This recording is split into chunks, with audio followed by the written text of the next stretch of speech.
Hello, everybody. What is going on? I am Numbnexus, bringing you here some insane Sun and Moon news. If you guys did not see the trailer, I reacted to it with my buddies. Go peep that. I'm gonna leave it in the description. As well, like the video, subscribe. Let's talk. I'd love to hear feedback as well in the comments here down below, because I think this is probably one of the best trailers we've received so far for Sun and Moon. Let's talk. So there's this incredibly interesting new feature they got called Ultra Beasts. We don't know if there's gonna be more, but judging by the number, I feel like there will be more.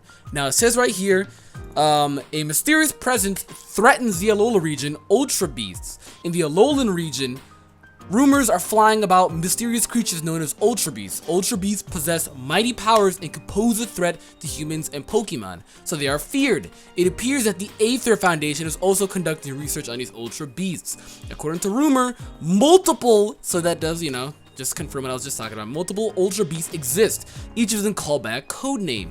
I literally just spoke about this, so that's cool shit right there. UB01, Ultra Beast 01. Ultra Beast 01's body is composed of a glass-like substance, however it constantly changes shapes, never settling in one. While evidence of something like a survival instinct can be observed in UB01, no one knows whether it has a will of its own or any emotions. It is said that for some reason, its movements resembles those of a young girl. Now, I think this thing has a resemblance and a very, very, very similar capability with Lillie. I think this thing might have a connection with Lillie. Not even I think, we know for a fact that it does. Its body literally looks like Lillie, where if you see my mouse, does it show my mouse on this shit? No, it does not. Okay, well, you're gonna have to just work with me here, right? You're gonna have to work with me here. I'm deadass about to really show you all the mouse right now. Let's do capture mouse. Let's freaking go. Now you beat the mouse, alright? So check this, right? Right here is the hair. All around right here would be Lillie's hair. Obviously, this is Lillie's hat as well, right here. Little sun hat, sundress hat, whatever it's called. And then we got her legs right here. This is more than likely Lillie. As well as the hands right here, and then the two bangs coming down just like this. So this is literally what it's looking like is Lillie. So there's no coincidence, there's no theory at this point. It's basically confirmed that UB01 is based off Lillie. Now what I want to know if all the Ultra Beasts are based off characters within the game. Since the Aether Foundation, which we're going to get into, is conducting some type of research, learning more, and probably something to do with the Ultra Beasts. I would try and put the clip in this video, but it's a Japanese trailer and that shit gets claimed, so we're not trying to get this video taken down. But you see in the Japanese trailer that it does seem like it appears within the Aether Foundation base. So I'm assuming, now I may have to rewatch it, I may be wrong with that one actually.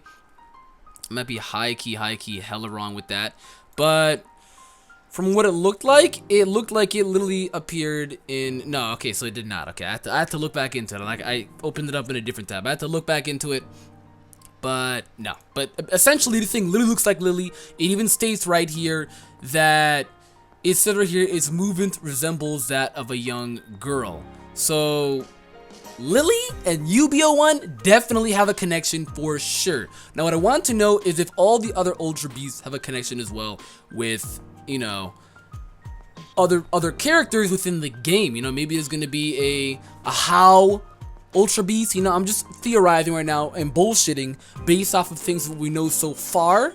So right now, who's to say that these other Ultra Beasts wouldn't want to mimic other characters within this game? Because it says right here that it said for some reason its movements resemble those of a young girl, and I think we know which young girl it is. I mean, Game Freak, you're not too vague with this one. You're trying to be vague, but we know. We definitely know. Now, let's sit down, though, and talk about a lot of the Pokemon that were released. Now, this one, he was already confirmed as himself, Alolan Raticate. Alolan Raticate was already confirmed through the Alolan Rattata description, which we talked about in the last video. But he's a mouth Pokemon. He's still keeping the dark, normal, and they give him the Gluttony ability. It says here, because urban areas are their main habitat, their diet is higher in calories than ordinary Raticate. As a result, they've become hefty. No shit, my boy gained them pounds! Chubby! Oh my god, look at the cheeks! He has such chubby cheeks! Alolan Raticate prefers to eat only fresh fruits and high-class ingredients. There are rumors that a certain top-notch restaurant takes advantage of Alolan Raticate's taste buds by bringing it along when choosing ingredients to buy and have it taste their new dishes. Alolan Raticate continually stockpile huge amounts of food in their nests. They most likely prefer to set out Alolan Rattata to gather food while they themselves stay home in their nests and just eat. Alolan Raticate is a totem Pokemon of the trial that takes place in the Verdant Cavern on Melee Island in Pokemon Moon. It summons Rattata to help it confront those who take on the trial.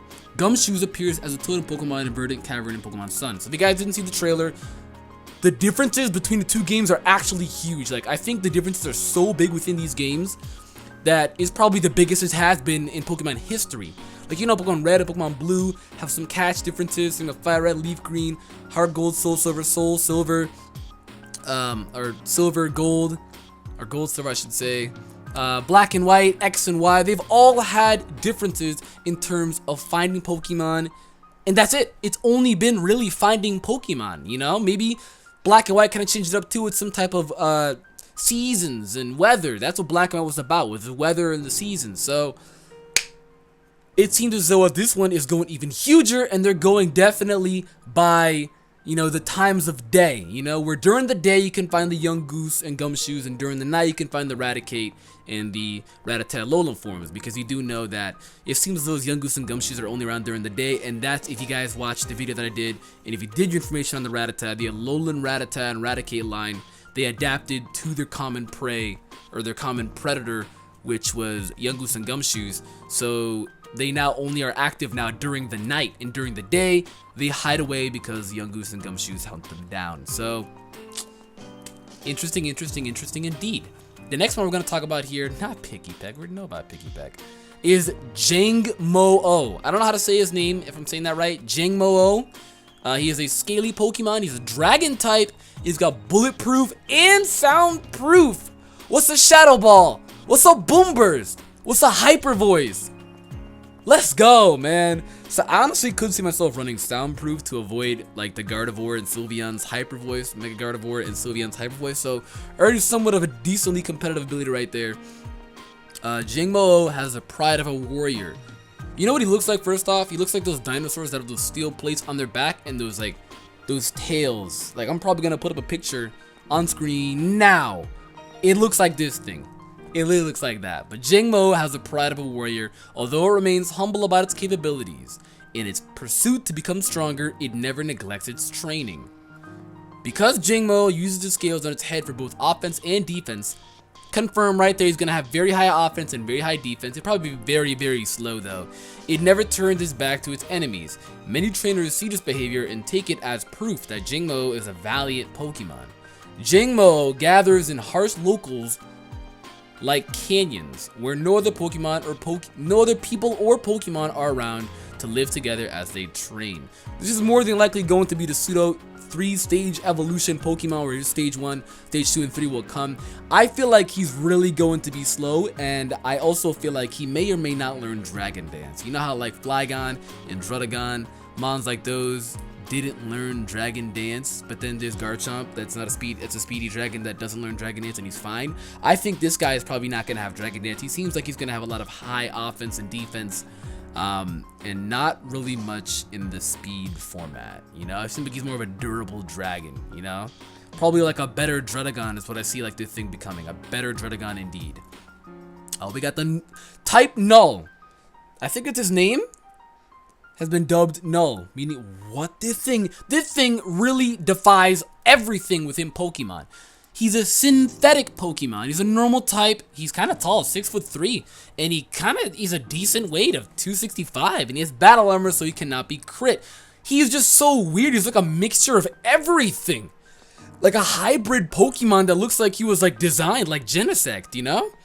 This Pokemon wearing a mask has been dubbed Null, meaning nothing.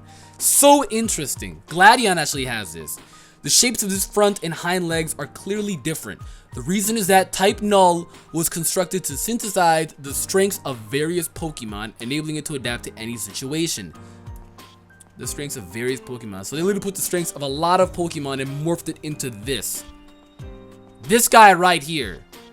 You can see the aquatic tail right there, the durable Trojan horse mask, probably a Mudsdale, Wishy-Washy, Don't really know what this body format is from, and don't really know what these feet are from, but maybe things we'll get in the future. I'm just bullshitting, but that's, I guess, what it looks like, you know? The mask fitted to Type Null's head is a piece of equipment designed to control its latent powers. So maybe his evolution, nah, he's not gonna have an evolution. If he does, that'd be interesting, but he looks like the type of mon that wouldn't have an evolution. You know, he's too unique to have an evolution. It's like Delibird evolving, or like Mr. Mime evolving, you know? It's too unique.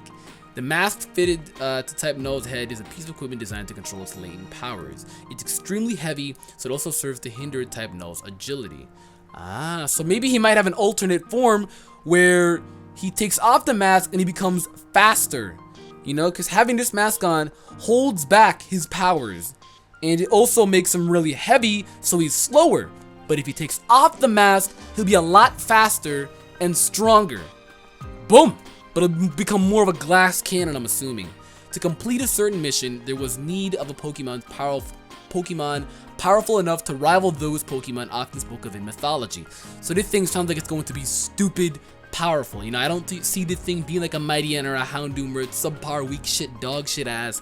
I see this thing being very, very, very powerful. You know, it's a mixture of all these powerful Pokemon. And it's said right here to complete a certain mission, which this mission sounds like maybe it's something either to A, take out these Ultra Beasts, or 2, try and to take on Solgaleo or Olunala. Definitely one of those 2 options right there. There was need of a Pokemon powerful enough to rival those Pokemon often spoken of in mythology. Right here, this right here makes it to where this Pokemon will be very, very, very powerful. Do not sleep. Next up, we got Cutiefly. We already talked about Cutiefly. It's got an evolution, but they didn't really go into deep with that, you know. And I guess that's really it. Yeah, those are really all the new mons that we got. We didn't really get anything new. I guess they really have Cutiefly's evolution, though we did see Cutiefly's evolution in the Japanese trailer, which I actually all urge you to watch it. I would have done a reaction to the Japanese trailer, but the video will get taken down. Like, it will not be up. But another thing to talk about, the Aether Foundation, which I don't know if it's just me. I get a Team Cypher feel with these guys. You know, from XD Coliseum, I get a Team Cypher 150% I feel from these guys. The Aether Foundation works in the Alola region. The Foundation's goal is to care for Pokemon that have been hurt. Sounds like Unova. The Aether Foundation has constructed an artificial island called Aether Paradise.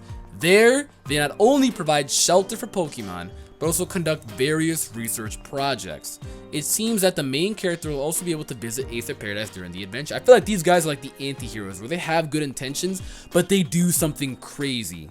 Where they try to do all these projects that, you know, try and involve Ultra Beasts, or Solgaleo, Lunala. And I feel like they also have some type of connection as well through Type Null. Maybe they created Type Null. I feel like they 100% created Type Null. This is the only spot where it seems logical enough and it makes enough sense for them to create Type Null.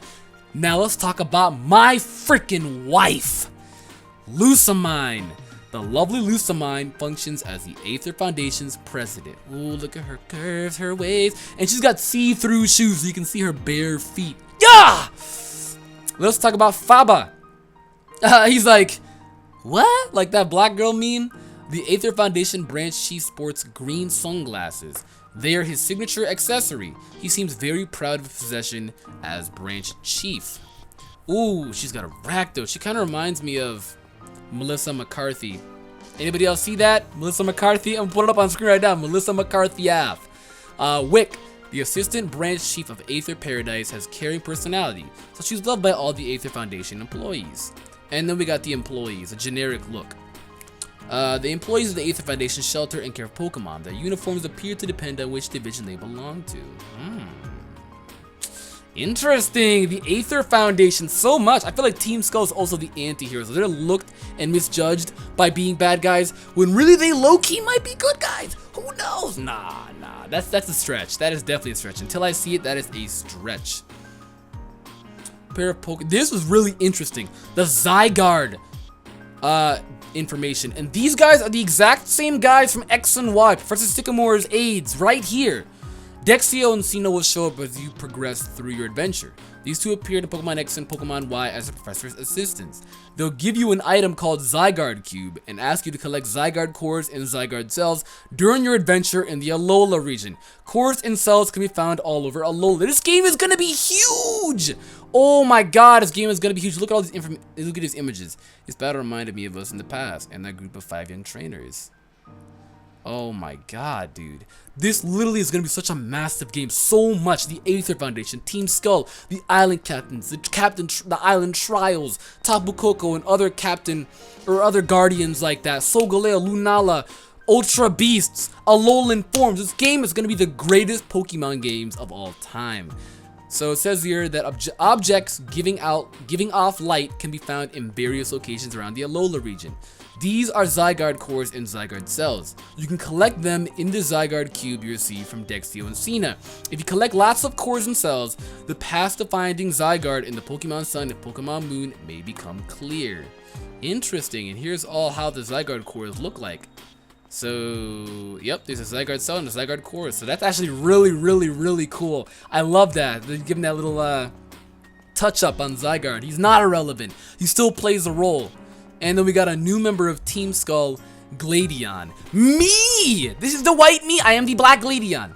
This young man lends his strength to Team Skull as an enforcer. He places a high value on being strong in Pokemon battles. His partner Pokemon is the mysterious type Null. So I feel like the Aether Foundation definitely gave him the type Null Pokemon, or maybe he stole it from them, some type of silver shit. We've never had a villain like this who has been as badass and as edgy and as dark. The last time we got somebody this seriously dark, honestly, Silver. If you want to count Cyrus too, because Cyrus was very mentally insane and crazy and dark. Same with Getsis too, you know? Lysandre wasn't the world's most dark. He's like a pristine, low-key president with evil intentions. Lysandre was more Giovanni, if anything. You know, not really edgy, but like a rich businessman who's also evil.